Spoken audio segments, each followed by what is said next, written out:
Hi all. पिछले video में हमने पढ़ा था स्ट्रिंग को कैसे डिफाइन करते हैं सिंगल कोट और डबल कोट में, और इंडेक्स नंबर क्या होता है। तो हमने फॉरवर्ड इंडेक्स नंबर पढ़ा था और बैकवर्ड इंडेक्स नंबर पढ़ा था। अब हम देखेंगे कि कैसे हम इंडेक्स नंबर से वैल्यू एक्सेस करते हैं।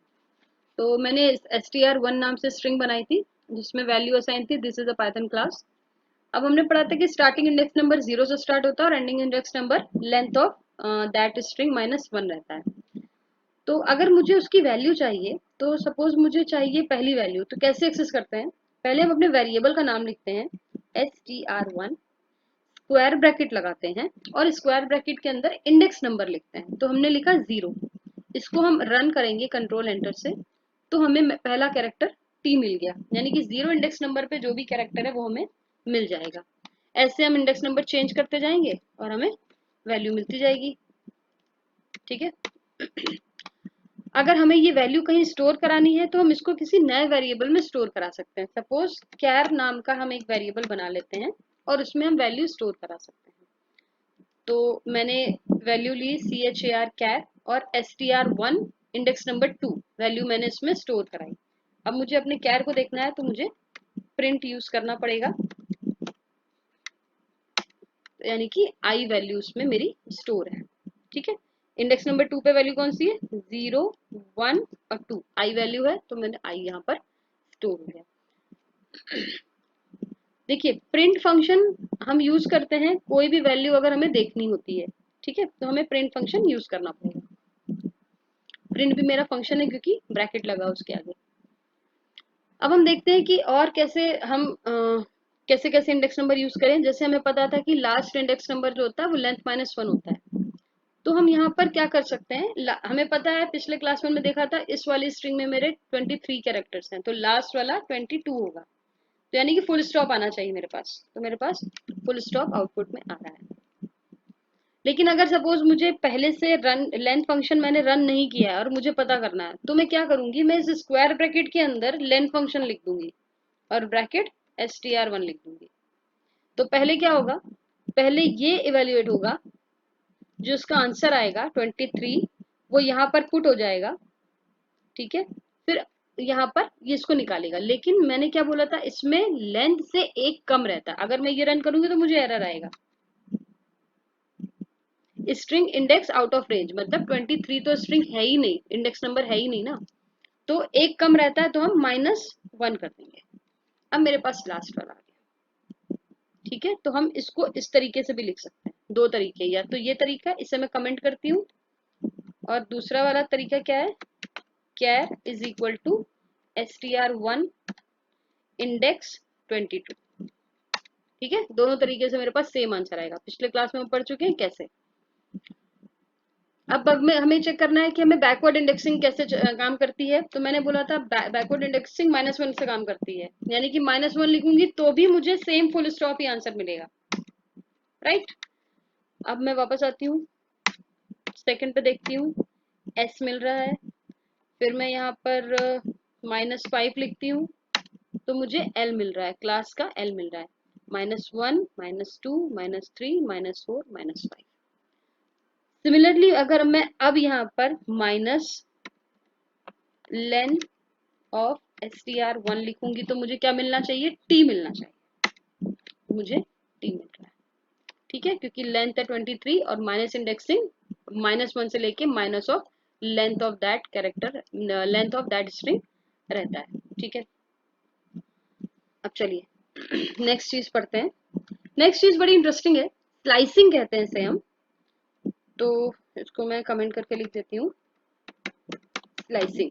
स्लाइसिंग और ये जो इंडेक्स नंबर का रूल है जो मैंने पिछली क्लास में पढ़ा था, और यहाँ पे ये मेरा मैंने बताया था लिस्ट में भी लगेगा, टपल में भी लगेगा, और एरेज पढ़ेंगे तो एरेज में भी लगेगा।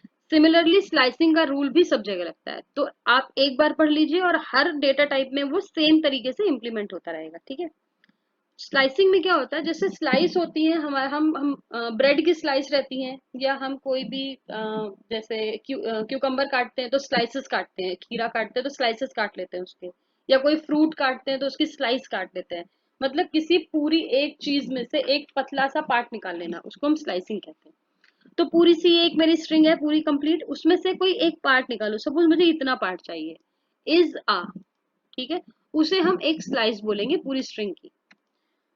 तो मैं एक काम करती हूँ, मैं स्लाइस को SLC नाम के एक वेरिएबल में स्टोर कर देती हूँ।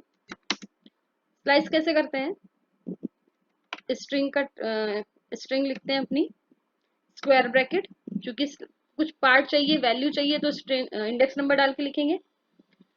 कहाँ से कहाँ तक की वैल्यू चाहिए, तो पहले हमें आई का इंडेक्स नंबर पता होना चाहिए। तो 0 1 2 3 4 5, इंडेक्स नंबर 5 पे आई है। एक बार चेक कर लेते हैं कि इंडेक्स नंबर 5 पे आई है कि नहीं है, और इसको हम प्रिंट करा लेते हैं, ब्रैकेट होम प्रिंट, आई है, ठीक है। तुमको इंडेक्स नंबर 5 से वैल्यू चाहिए, और कहाँ तक चाहिए, इंडेक्स नंबर 5 6 7 8, 8 इंडेक्स नंबर तक चाहिए। तो 8 पे हम चेक करते हैं क्या आ रहा है, 8 पे ए आ रहा है, तो हमें इज आ चाहिए, ठीक है। तो हम यहाँ पर लिखेंगे, हमें इंडेक्स नंबर 5 कोलन 9, ठीक है। अब आप बोलोगे हमने 8 का जो इंडेक्स नंबर था, मतलब ए का इंडेक्स नंबर 8 था, 9 क्यों लिखा है। तो पूरी पाइथन में हर जगह ये रूल होता है, कहीं भी अगर आपको स्टार्टिंग नंबर और एंडिंग नंबर लिखना है तो एंडिंग नंबर से एक ज्यादा लिखना पड़ता है। अगर आपको 8 तक वैल्यू चाहिए तो आपको 9 तक लिखना पड़ेगा, अगर आपको 10 तक वैल्यू चाहिए तो 11 तक लिखना पड़ेगा। पूरे पाइथन में जहां कहीं भी जिस भी फंक्शन, मेथड या किसी डेटा टाइप या किसी भी जगह पर स्टार्टिंग और एंडिंग लिखा हो कि ये स्टार्टिंग नंबर डालना है और ये एंडिंग नंबर डालना है, तो एंडिंग नंबर जो आपको चाहिए उससे +1 ही लिखना पड़ेगा हर जगह, ठीक है। अब मैं 9 तक लिखूंगी तो मुझे ए तक मिलेगा, ठीक। अब मैं इसको रन करती हूँ, तो मुझे इज अ मिल गया। इस आ के बाद स्पेस का इंडेक्स नंबर 9 था, वो मुझे नहीं मिला है क्योंकि आगे स्पेस नहीं आ रहा है। अगर मैं यहाँ पर 10 लिख दूंगी तो मुझे 9 तक मिलेगा, और आगे का स्पेस भी देखिए आ रहा है, पहले नहीं आ रहा था, ए के बाद अभी आ रहा है, ठीक है। तो इसलिए जो भी होता है उसके आगे जो भी चाहिए उसके आगे एक नंबर बढ़ा के लिखना पड़ता है, ठीक। ये मेरा हो गया, देखिए स्पेस नहीं आ रहा है। तो ये मेरा स्लाइसिंग हो गया। मैंने क्या किया, मैंने इतना बीच का एक स्लाइस कट कर लिया। अब मैं कोई भी वैल्यू डाल सकती हूँ, मैं 0 से डाल सकती हूँ, मुझे स्टार्टिंग से लेके 9 तक चाहिए, 8 तक चाहिए, तो दिस इज आ तक आ गया, ठीक है।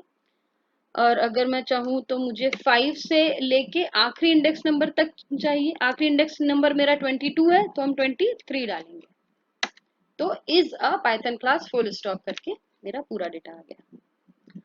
अगर मुझे सपोज करिए इस नंबर 5 से मुझे आखिरी तक चाहिए था, तो मैं काम करती हूँ, मैं लास्ट के वैल्यू डालती ही नहीं, छोड़ देती हूँ, कोलन लगाया और छोड़ दिया, उसको रन किया, अभी भी मेरे पास सेम आंसर आ रहा है, ठीक है। तो जब हमें आखिरी इंडेक्स नंबर देना होता है, लास्ट वाला, तो हम उसको ब्लैंक छोड़ सकते हैं। पाइथन ब्लैंक छोड़े हुए स्पेस को इंटरप्रेट कर लेता है कि ये up to last index number तक चाहिए। अब अगर मैं यहाँ पर 11 लिख दूं और यहाँ पर मुझे यहाँ पर ब्लैंक छोड़ दूं तो क्या होगा, तो वो स्टार्टिंग इंडेक्स नंबर से कंसीडर करेगा इंडेक्स नंबर 10 तक। इंडेक्स नंबर 10 पे मेरा पी था, ये 8 था, फिर ये 9 स्पेस था, और फिर ये पी था, ठीक है।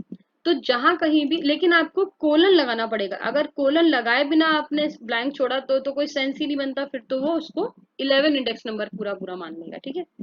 तो यानी कि अगर आपने कोई प्लेस इंडेक्स नंबर जहां पे हम लिखते हैं स्टार्टिंग और एंडिंग, उसके वो प्लेस खाली छोड़ी है, तो वो डिफॉल्ट वैल्यू स्टार्टिंग की या बाद में है तो एंडिंग की अकॉर्डिंग टू द पोजीशन ले लेता है। यानी कि कोलन के लेफ्ट साइड छोड़ेंगे तो वो 0 ले लेगा, और कोलन के राइट साइड छोड़ेंगे तो वो लास्ट इंडेक्स नंबर ले लेगा, ठीक है।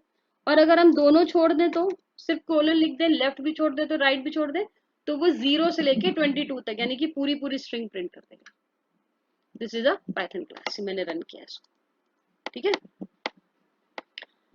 अब एक चीज और होती है, जैसे मैं यहाँ पे लिख दूं 1 और यहाँ लिख दूं 11, तो कहाँ से कहाँ तक आ जाएगा, ठीक है, ऐसे यहाँ तक आ गया। अगर मैंने इसको 0 कर दिया तो ये, या ब्लैंक छोड़ दिया तो दिस इज अ पी करके आ गया। अब इसके बाद क्या होता है, एक और वैल्यू होती है, प्लेस होता है कोलन लगा के, जिसे हम स्टेप काउंट कहते हैं, ठीक है। तो हम एक काम करते हैं, यहाँ पर 0 से लेके पूरा लिख लेते हैं और 23 लिख लेते हैं, ठीक है। और स्टेप काउंट में हम एक नंबर देते हैं, फिलहाल 1। तो देखिए पूरा पूरा मेरी स्ट्रिंग आ रही है। अब मैं यहाँ पर 2 लिख देती हूँ। अब तो कुछ और ही आ रहा है, किसी और लैंग्वेज में आ रहा है, राइट। यानी कि ये ट्रांसलेट कर रहा है क्या?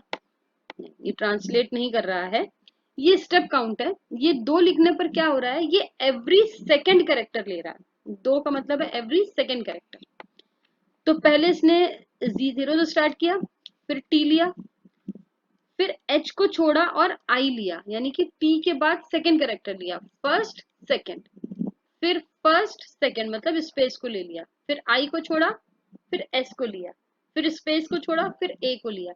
यानी कि जो भी स्टेप काउंट लिखा होता है उसके बाद कुछ अल्फाबेट छोड़ देता है। कितने अल्फाबेट छोड़ता है? मैंने T लिखा, फिर इसने H को छोड़ के I लिया, यानी कि एक अल्फाबेट छोड़ा, फिर S लिखा, फिर एक को छोड़ा, फिर I लिया, ठीक है। तो यानी कि क्या कर रहा है, एवरी अल्टरनेट कैरेक्टर ले रहा है, ठीक है। अगर मैं यहाँ पर 3 लिख दूंगी तो एवरी थर्ड कैरेक्टर लेगा ये। तो 0 लिया T, फिर फर्स्ट सेकंड थर्ड S लिया, फिर फर्स्ट सेकंड थर्ड, फिर स्पेस लिया, फिर इसने S लिया, फिर फर्स्ट सेकंड थर्ड, फिर स्पेस लिया, फिर फर्स्ट सेकंड थर्ड, फिर T लिया, फिर फर्स्ट सेकंड थर्ड N लिया। इस तरीके से एवरी थर्ड कैरेक्टर लेगा। इसे हम स्टेप काउंट कहते हैं, ठीक है। तो मेरा जो स्लाइसिंग का जो फॉर्मूला बना वो ऐसा बना, कमेंट लगा के लिखती हूँ। ब्रैकेट में पहले तो आपका डेटा टाइप है variable name, square bracket, start index colon and index +1, ठीक है, कोलन स्टेप काउंट, ठीक है।